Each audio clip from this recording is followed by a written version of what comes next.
आज हम लोग वैकल्पिक प्रश्न को करेंगे। पहला प्रश्न है, भूमि में नाइट्रोजन की कमी होने पर क्या होता है? क्या है? भूमि में नाइट्रोजन की कमी होने पर। नाइट्रोजन की कमी है तो क्या होगा? यदि नाइट्रोजन की कमी है तो जो प्लांट्स की लोअर लीफ होती हैं, जो पुरानी पत्तियाँ होती हैं, वह पीली हो जाती हैं। वह पीली होने लगती हैं, ठीक है? वह पीली होने लगती हैं, तो ये नाइट्रोजन की कमी को संकेत करता है।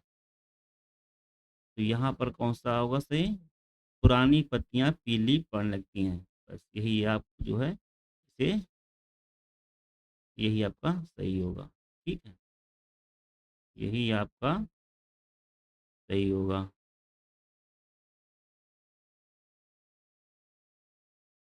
ठीक है? हाँ, पौधों के लिए आवश्यक तत्व कितने होते हैं? 16। पौधों के लिए पौधों के लिए पौधों के लिए पौधों के लिए आवश्यक तत्व आवश्यक तत्व होते हैं कितने? 16। कितने होते हैं? 16। कौन-कौन से होते हैं? देखिए, कुछ तत्व ऐसे होते हैं जिनकी मात्रा अधिक आवश्यक होती है पौधों के लिए। कुछ ऐसे तत्व होते हैं जिनकी मात्रा अधिक आवश्यक होती है पौधों को, तो उन्हें कहते हैं बहुमात्रिक तत्व। क्या कहते हैं? उन्हें कहते हैं बहुमात्रिक तत्व। क्या कहते हैं? बहुमात्रिक तत्व। जिनकी मात्रा ज़्यादा आवश्यक होती है पौधों को, उन्हें कहते हैं बहुमात्रिक तत्व, यानी माइक्रो एलिमेंट। माइक्रो एलिमेंट्स, ठीक है? कुछ तत्व ऐसे होते हैं जिनकी आवश्यकता कम होती पौधों को है, उन्हें कहते हैं सूक्ष्म तत्व। क्या कहते हैं? सूक्ष्म तत्व। अच्छा, इसमें दूसरी बात क्या इसमें है? जो बहुमात्रिक तत्व है, इसमें क्या है? कुछ तत्व होते हैं जो हवा एवं पानी से प्राप्त होते हैं। हवा एवं पानी से प्राप्त होते हैं। हवा एवं पानी से प्राप्त होते हैं, ठीक है? और बाकी जो तत्व हैं, वह भूजल हैं। बाकी तत्व जो है, भूमि से प्राप्त होते हैं। बाकी जो है, भूमि से प्राप्त होते हैं।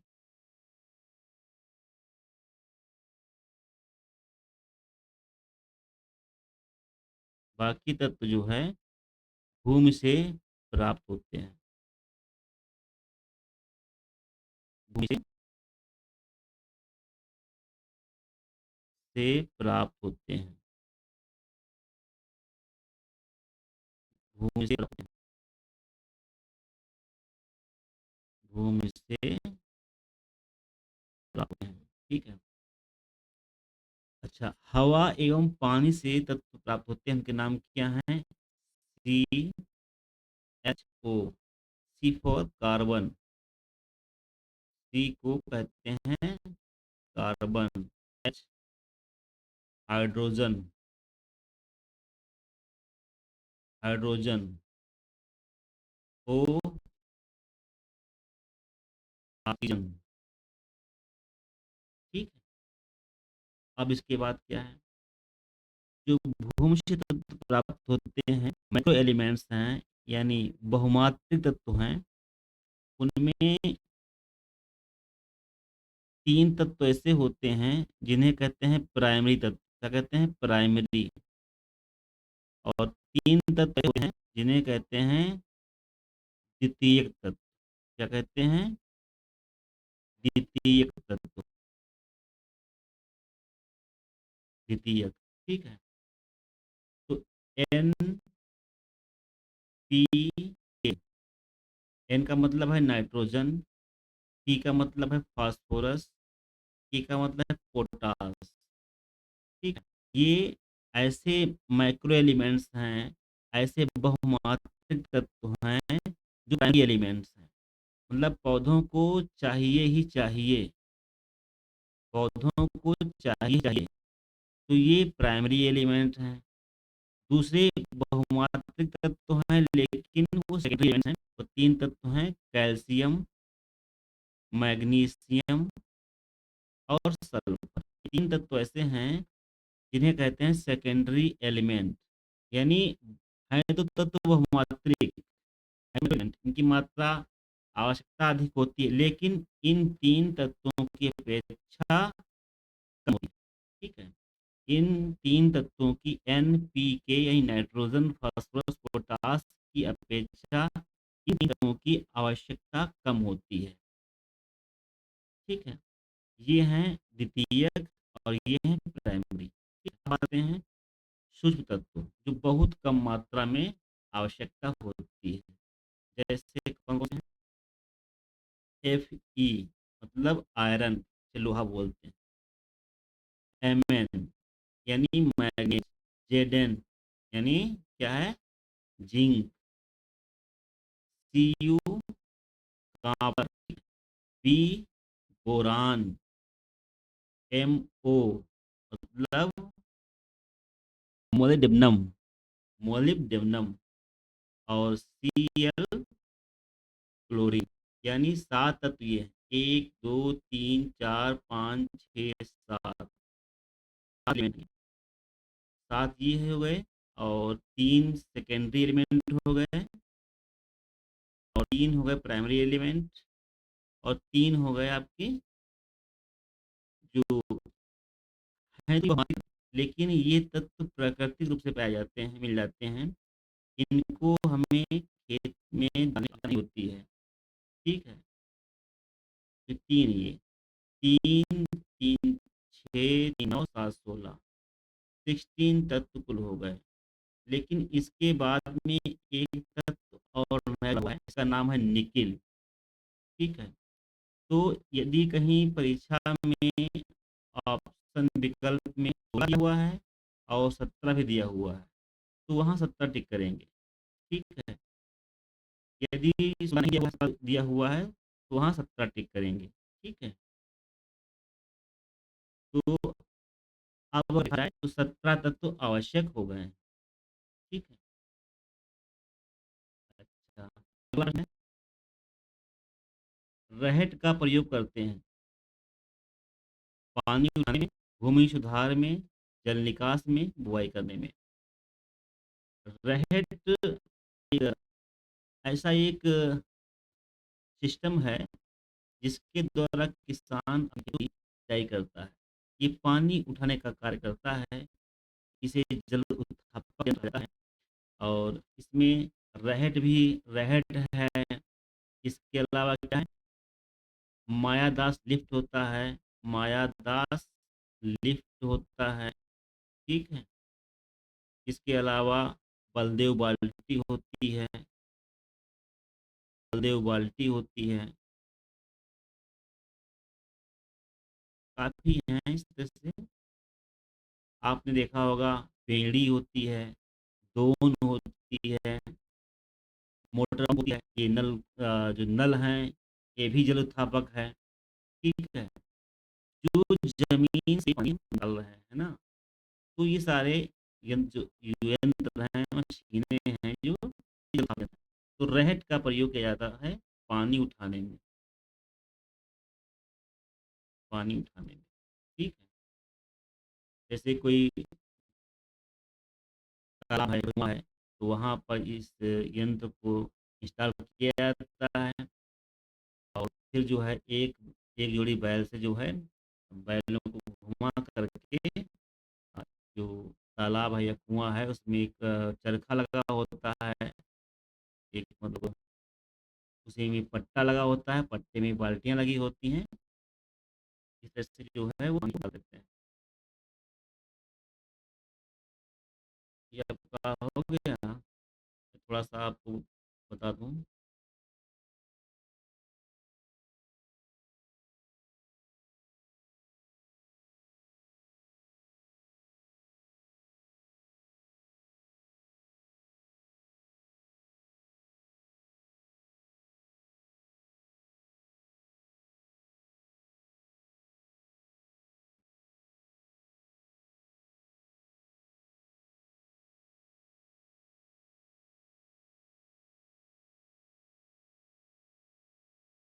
देखिए, जैसे कि कोई कुआं है, हाँ, कोई कुआं है,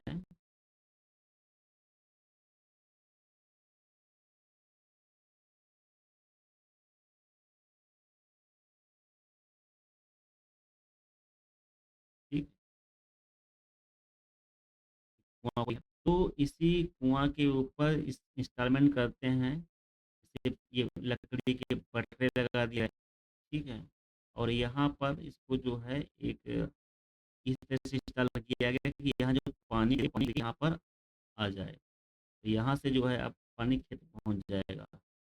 तो यहाँ पर जो चरखा इंस्टॉल करते हैं, ऐसे होता है,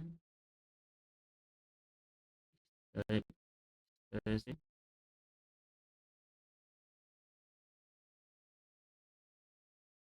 मान लीजिए गोल है, और इसी चरखे पर बाल्टी लगी होती है, ऐसे बाल्टी लगी होती है इस तरह से।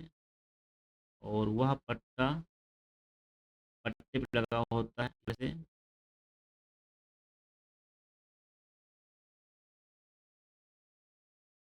ये बाल्टी जो उल्टा होगी यहाँ पर, तो पानी यहाँ पर गिर जाएगा। जब यहाँ पर बाल्टी बाल्टी ऐसे खुला हुआ इधर को है, बाल्टी यहाँ आएगी, पानी भर लेगी, सीधा हो गई तो पानी जमीन पर गोल्ड रहेगा। जैसे यहाँ पर आई, फिर यहाँ पर पानी गिर जाएगा, जो पानी बाहर चला जाएगा। इस तरह से जो है पानी चलता रहता है इसमें। और इसमें होता है, चरखा लगाया जाता है, लगाया जाता है, चरखा लगाया जाता है।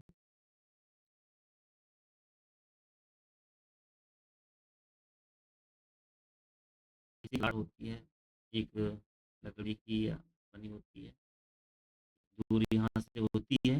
यहाँ पर क्या होता है कि बीच से, सेंटर से इसकी जो है ये राड गई है, ठीक है। अब यहाँ क्या होगा कि कहीं पर इंस्टॉल की जाएगी, और इसकी दांते बने होंगे इस तरह से, ठीक। और इसी के ऊपर, इसी के ऊपर जो है, एक कोल्हू देखे होंगे आप लोग, जो कोल्हू द्वारा गन्ना पिराई होती थी, उसको इंस्टॉल किया, इसमें दांते होंगे, ठीक है। अब इसमें जो है एक लगा हुआ है, लकड़ी का लंबा लगा हुआ है, ये जो है इसको बैल चलाएंगे, इससे घूमेंगे चारों तरफ इस तरह से। इसको घुमाएंगे तो ये घूमेगा, इससे ये पुली घूमेगी, जब ये पुली घूमेगी तो ये घूमेगा। यह जो है बाल्टी भर के नीचे पानी ऊपर ले जाएगी, फिर ये पानी यहाँ गिर जाएगा, और यहाँ से पानी जो है आप में भेज देंगे। तो रहट इस तरह से काम करता है, ठीक है। अगला क्वेश्चन है, भूमि में नाइट्रोजन अधिक होने पर क्या होता है कि यदि नाइट्रोजन की कमी है तो लोअर लीव्स यानी पुरानी पत्तियां पीली पड़ने लगती हैं, ठीक है। लेकिन नाइट्रोजन की मात्रा अधिक हो जाती है तो क्या होता है, फसल की पैदावार ज़्यादा हो जाएगी। फसल ज़्यादा बढ़ेगी तो फसल फिर देर पकेगी, ठीक है, फसल देर से पकेगी। नाइट्रोजन की अधिकता होगी तो फसल देर से पकती है। अगला प्रश्न है, खेत में पानी अधिक भर जाने से खेत कैसा हो जाता है। यदि खेत में पानी भर रहा है तो खेत कैसा हो जाएगा। आप कि सोचिए कि खेत में पानी भर गया है और खेत में निचले हिस्से में लवण वहाँ इकट्ठा हो जाते हैं।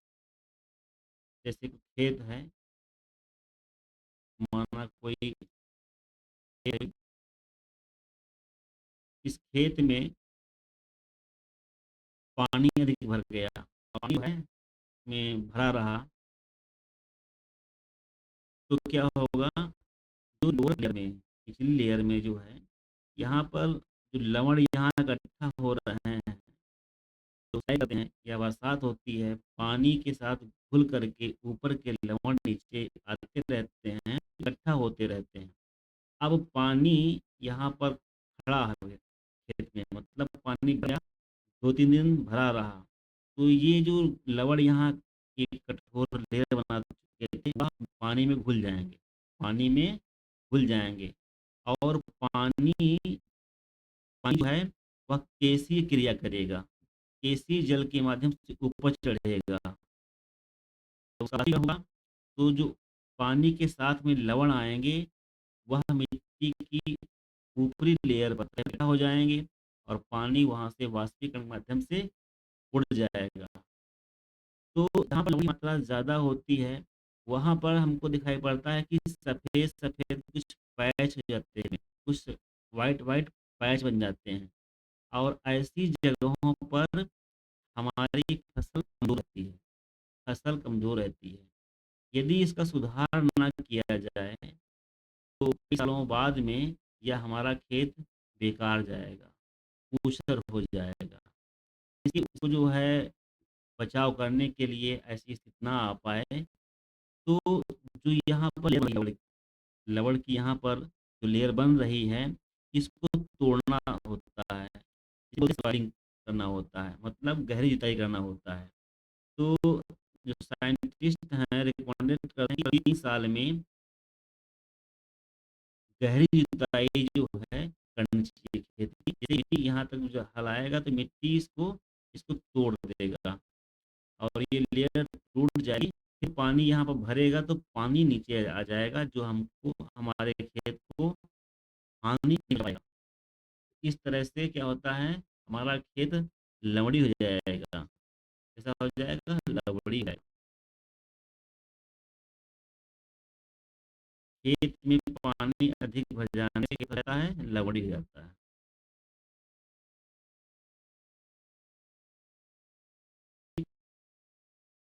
अगला प्रश्न है, जब वर्षा की बूंदां ठंडी होकर जम जाती है, तो क्या कहते हैं? जब पानी की बूंद आ रही है, वह वायु